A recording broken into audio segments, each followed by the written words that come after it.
नमस्कार, जय हिंद, वंदे मातरम। दोस्तों, स्वागत है आप सभी का आपके अपने YouTube channel study CBL classes में।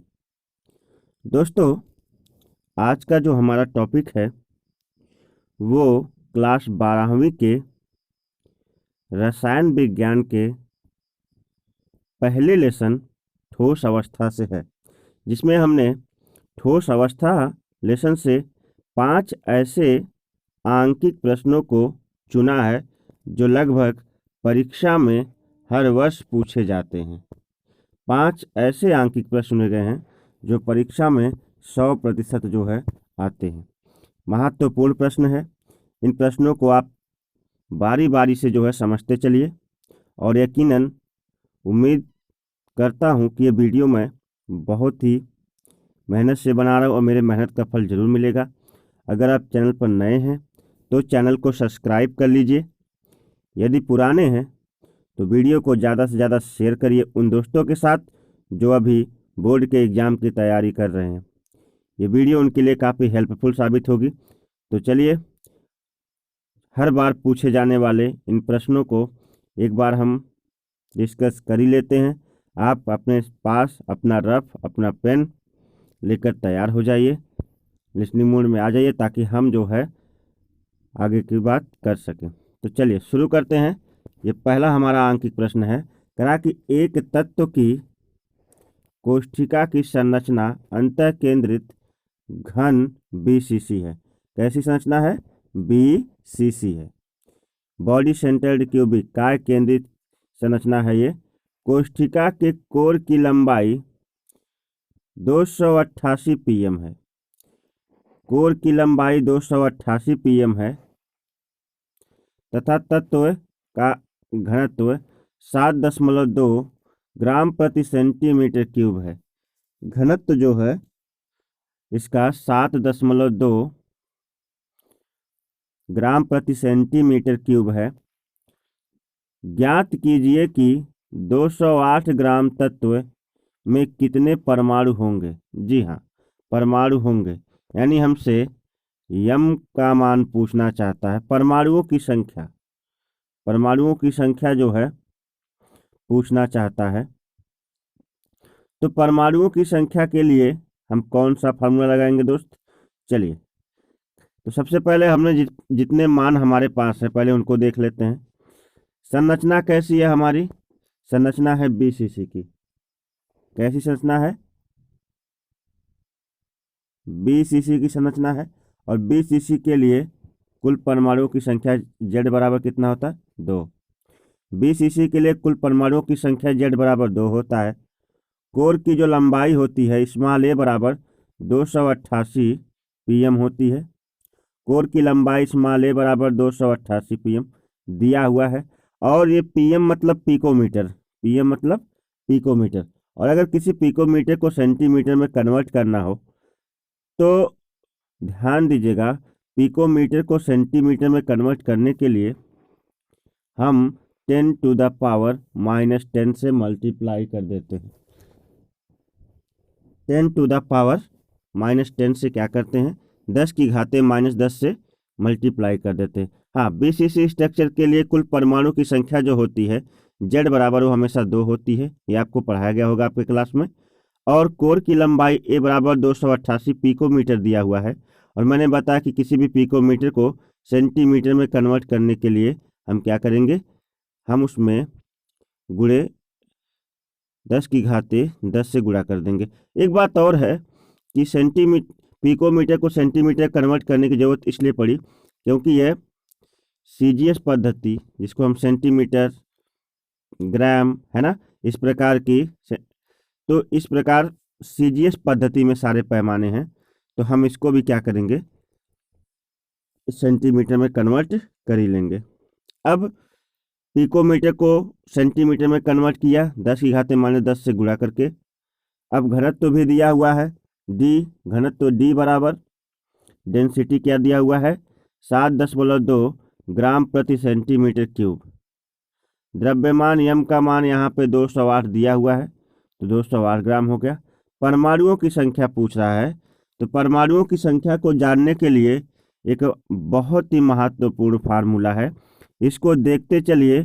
परमाणुओं की संख्या के लिए एक फार्मूला है, यहाँ सामने आपके बिल्कुल स्क्रीन पर बड़ा बड़ा फार्मूला है। परमाणुओं की संख्या बराबर m/z/d⁴। m/z/d⁴। m बराबर द्रव्यमान है, z बराबर परमाणुओं की संख्या, और d मतलब d⁴। ये एक परमाणु की संख्या दिया है, दूसरे की पूछ रहा है ना, तो d⁴। d मान द्रव्य, यहाँ पे d का मतलब घनत्व है और a³ मतलब होता है कोर की लंबाई। तो चलिए सवाल को सॉल्व करते हैं। अब इसी फार्मूले पे हम क्या करेंगे, मान रख देंगे। ध्यान दीजिए, चलते हैं। सबसे पहले m का मान कितना है, हमें रखना है किस पर, m/z/d⁴ पर ना। तो m का मान कितना है सवाल में, m का मान है, ध्यान दीजिएगा, m का मान है 208। बहुत अच्छे। गुणे z का मान कितना है, z का मान दोस्तों आपने लिखा है 2। देखिए यहाँ पे z का मान लिखा होगा 2, है ना। अब बट्टे में d का मान कितना लिखा हुआ है, 7.2, और a³ का मान कितना लिखा होगा, 288 गुणे 288। 288 है और उसमें गुणा कर देंगे 10⁻⁻10, और जो है वहाँ पे क्या कर लेंगे, 10⁻⁻10। अब इन सभी का होल क्यूब कर देंगे। क्या कर देंगे, होल क्यूब, जैसा कि हमने यहाँ पे किया है सॉल्व, देख सकते हैं। 208 गुणे 2 गुणे 7.2 गुणे 288 और गुणे 10⁻10 का होल क्यूब हो गया है, ठीक ना, पूरे का। क्योंकि यहाँ पर कोर की लंबाई जो है एक आयतन में है, इसलिए यहाँ पे 10⁻⁻3 हो गया।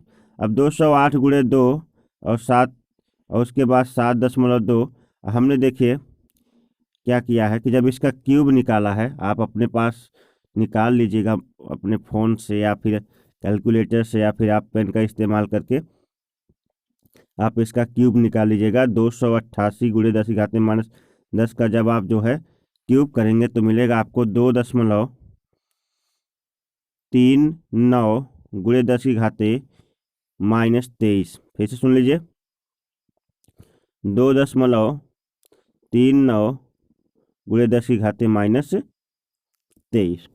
अब आपको क्या करना है, अब आपको करना ये है, अब यहाँ पे थोड़ा सा नीचे के जो दशमलव हैं उन्हें ख़त्म करने के लिए ऊपर हमें 1000 से क्या करना पड़ेगा, मल्टीप्लाई करना पड़ेगा। और जब हमने ऊपर 1000 से मल्टीप्लाई किया तो नीचे के सारे दशमलव देखिए ख़त्म हो चुके हैं। यहाँ पे मैं जूम करता हूँ ताकि वो समझ में आए। ऊपर के जो है ये दशमलव सॉरी, ऊपर देखिए नीचे के दशमलव, ये दशमलव, यहाँ पे भी दशमलव है। इन दशमलव को ख़त्म करने के लिए 2 अंक पे यहाँ पे है, 1 अंक पे है, मतलब 3 अंक है। तो यहाँ पे देखिए 1000 से हमने ऊपर ले जाके 1000 से क्या कर दिया है, गुणा कर दिया है। जब आप ऊपर 1000 से गुणा करेंगे तो नीचे के सारे दशमलव क्या हो जाएंगे, हट जाएंगे।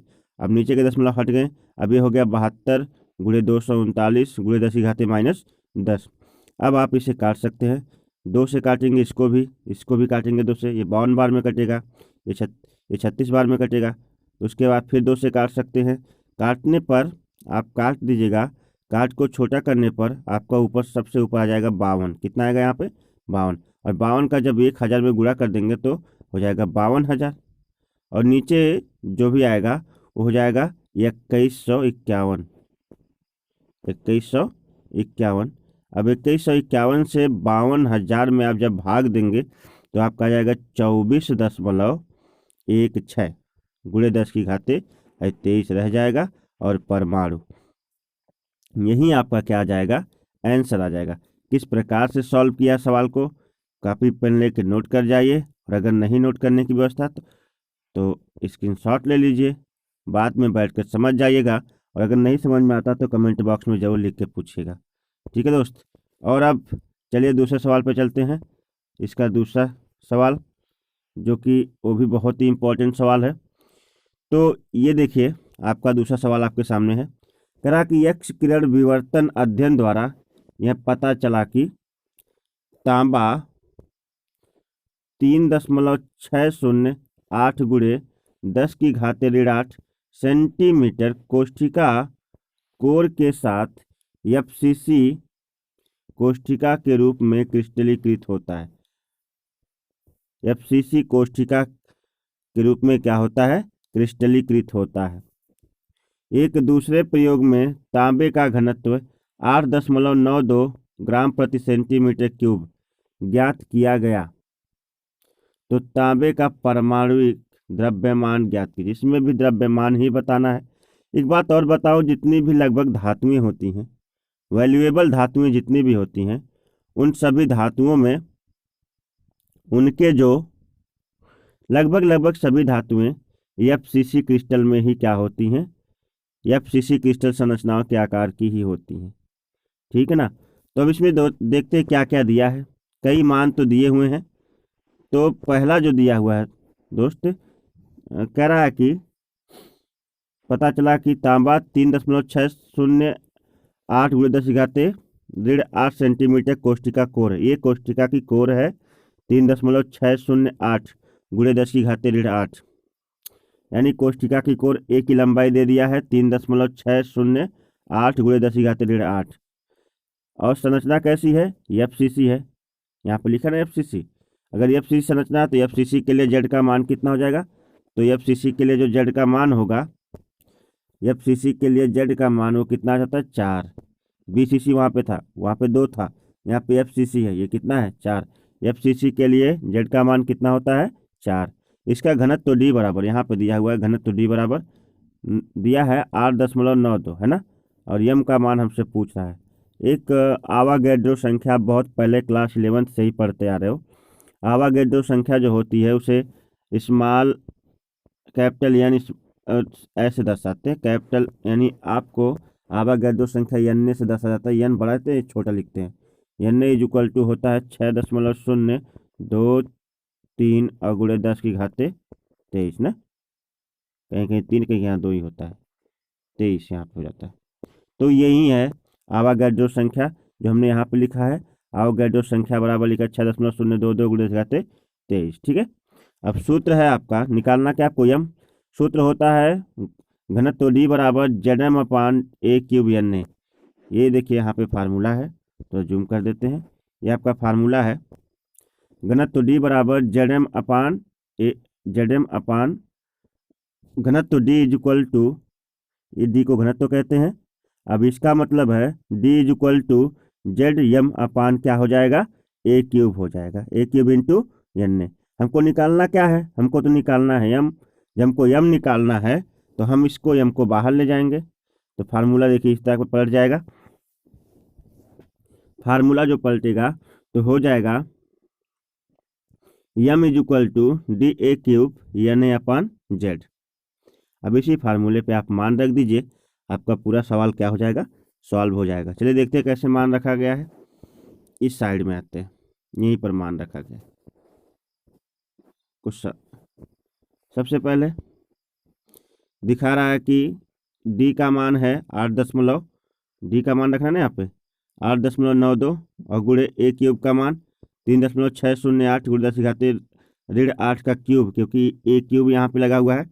Na का मान होता है 6.022 गुणे 10 की घात 23 और सबके बटे में देखिए लिखा है Z, मतलब FCC में परमाणु की संख्या कितनी होती है? 4 ना। FCC के लिए Z का मान कितना है? 4। सबसे पहला काम 4 से जो है हमने इसको कुछ छोटा कर दिया, 4 से इसको काट दिया है, तो आ गया है 8.23। अब जो 8.23 आया है यहाँ पर, इस 8.23 में देखिए यहाँ पे नीचे इसका मल्टीप्लाई आपस में कर दिए सब जो भी कुछ था, और साथ ही साथ हमने इसका क्यूब भी निकाल लिया। इसका क्यूब कितना होता है? इसका 46.97 इसका क्यूब आया है। और बाकी जो बचा 6.0 ये सब इसका मल्टीप्लाई यहाँ पर हमने कर दिया है। ठीक है, गुणे 10⁻24। अब आगे बढ़ते हैं इसको और सॉल्व करने। जैसे ही हम इसका और इसका आपस में मल्टीप्लाई करते हैं तो ये हो जाते हैं 630.76। कर लीजिएगा आप मल्टीप्लाई 6.022 का, 46.97 का और 2.23 का, इनका इनका इनका आपस में मल्टीप्लाई कर देंगे। देखिए -24 है, ये 23 है, -24 में से 23 घटा देंगे तो -1 आ जाएगा, 10⁻⁻1 आ जाएगा। और जब ये एक अंक दशमलव इधर खिसका के लेके जाएंगे, जैसे यहाँ पे है, एक अंक जब इधर ले जाएंगे तो हाई -1 खत्म हो जाएगा। अब हो जाएगा इसका आंसर 63.07 ग्राम, 63.07 ग्राम प्रति मोल, ग्राम प्रति मोल। यहाँ पे हमें परमाणुओं की संख्या क्या करनी थी, ज्ञात करनी थी। ठीक है दोस्त, इसका भी स्क्रीनशॉट ले लीजिए ताकि आपके लिए ये भी सवाल जो है बहुत ही ज़्यादा क्या है, महत्वपूर्ण है। अब आगे बढ़े तीसरे सवाल की तरफ। चलिए, तीसरा सवाल कह रहा है कि सिल्वर सीसीपी जालक के रूप में या जालक से बनता है। सिल्वर सीसीपी जालक बनाता है। यक्ष किरण विवर्तन अध्ययन द्वारा पता चला कि इसकी एकक कोष्ठिका के कोर की लंबाई 408.6 पिकोमीटर है। सिल्वर के घनत्व की गणना कीजिए। घनत्व डी बराबर पूछ रहा हमसे, कह रहा कि सिल्वर सीसीपी जालक के रूप जालक बनाता है। यक्ष किरण विवर्तन अध्ययन द्वारा पता चला कि इसकी एकक कोष्ठिका के कोर की लंबाई दोस्त दे दिया है 408.6 PM पिकोमीटर है। सिल्वर के घनत्व की यानी डी हमसे पूछ रहा है। डी क्या कर रहा है, पूछा। और सिल्वर जो है एक धातु है। धातु हमेशा सीसीपी या एफसीसी जालक में क्या होती है, क्रिस्टलीकृत होती है, सीसीपी या एफसीसी जालक में। ठीक है, तो चलिए सवाल को लगाना शुरू करते हैं। घनत्व डी, परमाणुिक द्रव्यमान दे दिया है 107.9 ना। तो आपको क्या करना है, आप देखिए इसमें लिखा है सीसीपी या एफसीसी के लिए जेड का मान कितना होता है, 4 होता है। सही बात है, सिल्वर एक धातु है। कोर की लंबाई दिया हुआ है 408.6 पिकोमीटर। मैंने कहा था ना, पिकोमीटर को सेंटीमीटर में कन्वर्ट करने के लिए आपको क्या करना पड़ेगा, 10⁻⁻10 से क्या करना पड़ेगा, मल्टीप्लाई करना पड़ेगा। तो आपने कर दिया। घनत्व डी का ही मान हमसे पूछ रहा है और यम का मान दिया हुआ है 107.9 ना। और एन बराबर, जहां एन बराबर हो जाएगा, एन इक्वल टू 6.022 गुणे 10⁻23। तो सूत्र लगा देंगे, डी बराबर Z M upon A cube N A. D बराबर Z M upon Z N, D बराबर Z M upon A cube N A. तो डी इज इक्वल टू, चलिए जेड का मान कितना, 4 है और यम का मान कितना है, 107.9 जो कि यहाँ दिया हुआ है। और ए क्यूब का मान तो आप जान ही रहे हैं, ये है इसका जो है लंबाई या कोर की लंबाई। तो 408.6 पिकोमीटर को सेंटीमीटर में कन्वर्ट किया तो 10⁻⁻10 और सबका होल क्यूब कर दिया। सबका क्या कर दिया, होल क्यूब कर दिया। 408.6 और मल्टीप्लाई 10⁻⁻10 और सबका होल क्यूब कर दिया। और आवागैड्रो संख्या होती है 6.022 गुणे 10⁻23। अब मैं थोड़ा फास्ट लगा रहा हूँ। अब उसके बाद हम क्या करेंगे, फटाफट हमको करना क्या है, ध्यान दीजिएगा। हाइट देखिए 10⁻⁻30 हो, इसका जब आपस में गुणा कर देंगे, आपस में इसका जब क्यूब निकालेंगे तो ये आ जाएगा आपका, क्यूब करने के बाद 6.82 गुणे 10⁻7, 10⁻7 और साथ ही साथ गुणे 10⁻7 हो गया। ये देखिए हाई हो जाएगा 30, कितना हो जाएगा, 30। और जब जो आएगा आपका लंबा सा मान आएगा और दशमलव को जब इधर करेंगे तो 10⁻7 वहाँ से आ जाएगा और 10⁻23 इसमें। तो ध्यान दीजिएगा, ये जो है 7 ले जाके यहाँ जोड़ेंगे तो 30 हो जाएगा, 10⁻+30। अब जब +30 और है कितना है, -30, ये दोनों आपस में क्या हो जाएंगे, कैंसिल हो जाएंगे।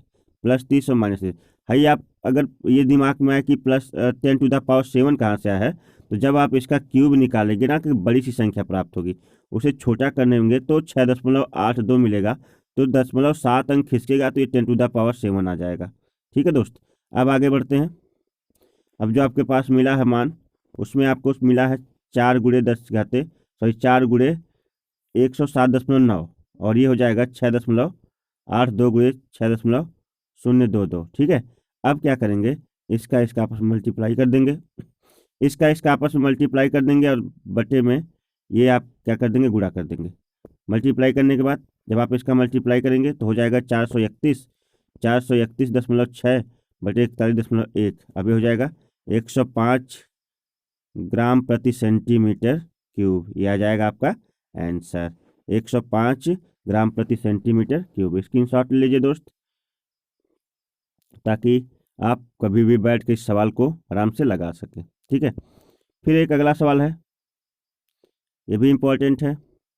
करा कि चांदी का क्रिस्टलीकरण एफसीसी जालक में होता है। सही बात है।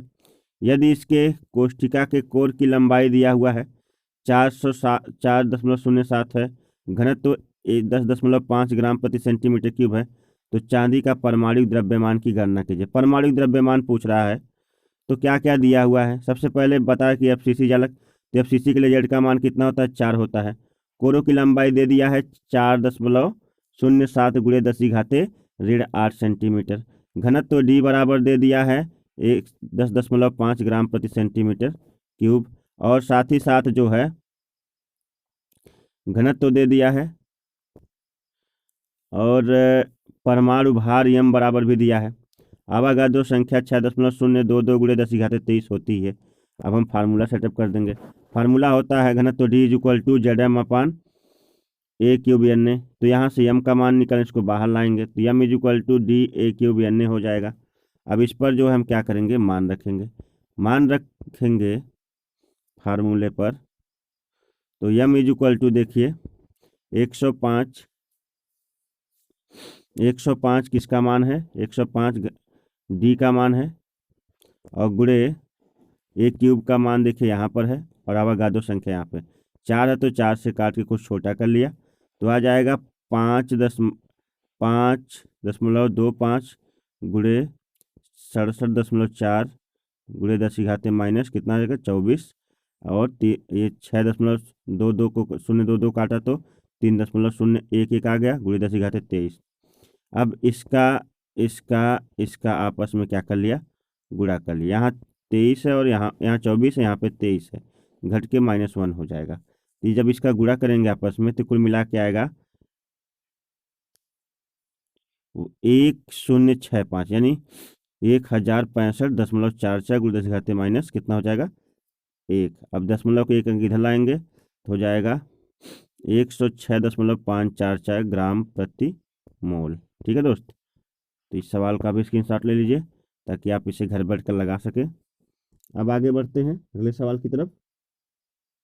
अगला सवाल हमारा है नेक्स्ट, ये भी इम्पोर्टेंट सवाल है। करा कि, ध्यान दीजिएगा, तो सवाल को बड़ा करते हैं। नायोबियम का क्रिस्टलीकरण अंतः केंद्रित घनीय संरचना में होता है।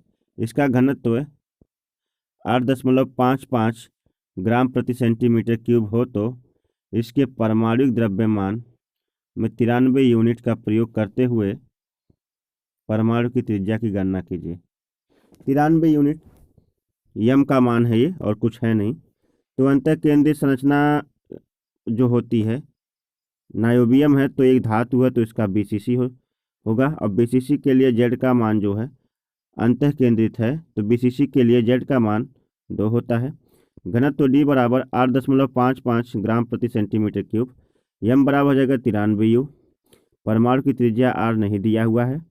पहले हम क्या करेंगे, इससे यूनिट से R का मान पहले क्या करेंगे, ज्ञात कर लेंगे। ठीक है, D = ZM/A क्यूब NA लगा देंगे। ए क्यूब का मान हमें ज्ञात करना है यहाँ पर, तो काटेंगे तो ए क्यूब का मान हमें जो है सॉल्व करते चलेंगे तो ए क्यूब का मान हमें क्या हो जाएगा, यहाँ से प्राप्त हो जाएगा। ए क्यूब का मान पूछा क्या है, परमाणु की त्रिज्या की गणना कीजिए।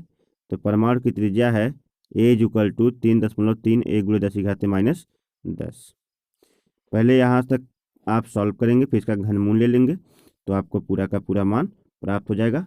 दोस्तों वीडियो काफ़ी लंबी हो जा रही है, इसलिए मैं इस सवाल को शॉर्ट में समझा के जा रहा हूँ, लेकिन आप इसे लगाने का प्रयास करिएगा। यदि सवाल नहीं आता है तो फिर कमेंट्स बॉक्स में लिखिएगा, मैं पूरा सॉल्व करके आपको दूसरी वीडियो में अपलोड कर दूंगा।